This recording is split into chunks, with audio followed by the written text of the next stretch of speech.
அங்கம்மா அங்கே வந்து வாங்கிட்டு போங்க. வாங்கி தரேன். தக்காளி எவ்வளோ?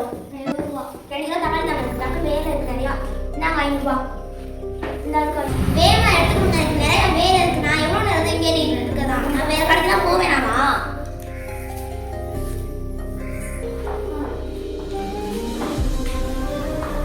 ஏன்னா 320 ரூபா தான் இருக்கு. நான் போகிறேன் இங்கே போச்சு. நீ படிச்சுக்கலாம் படிக்கிறையா?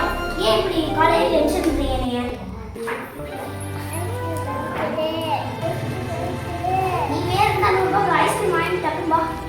என் டைம் ரொம்ப வேஸ்ட் பண்ணுறீங்க. 307 ரூபா கொடுத்தா கண்டுபிடியாங்க. நீங்கள் டக்குனு எடுத்து கொடுங்க. என்ன பண்ணுறீங்க நீங்கள்? சில்லறை கூட வச்சுக்க மாட்டேங்கிறீங்க. ஒரு கிலோ வெங்காயம் ஒரு கிலோ 50 ரூபா தான் மீதி 50 ரூபா. இவ்வளோ நேரம் ஆயிடுச்சு. சாப்பிட்டீங்களா? இல்லைக்கா நான் எதுவும் சாப்பிடல.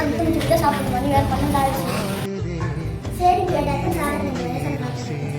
சரி மணி நேரத்துக்கு பரவாயில்லையே. காலையில் ஒரு அம்மா வந்து இவ்வளோ கத்திட்டு போணுச்சு.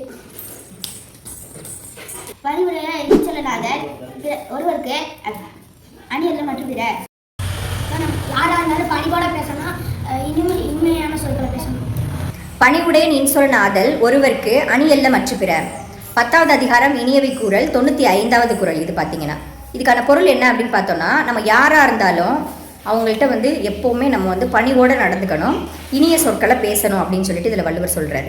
அதுதான் வந்து ஒருத்தவங்களுக்கு அணிகலனா. அதை தவிர்த்து வேறு இருக்கிறது, அதாவது நிறைய நகைகள் போட்டிருக்கிறதோ, இல்லை வந்து நிறையா பணம் வச்சுருக்கிறதோ, சொத்து வச்சுருக்கிறதோ, நல்ல நிலங்கள் வச்சுருக்கிறதோ, அதெல்லாம் வந்து ஒருத்தவங்களுக்கு வந்து அணிகலனான்னு கேட்டால் அணிகலன் கிடையாது. எதுப்பா அணிகலன்? மற்ற எதுவுமே அணிகலன் கிடையாது.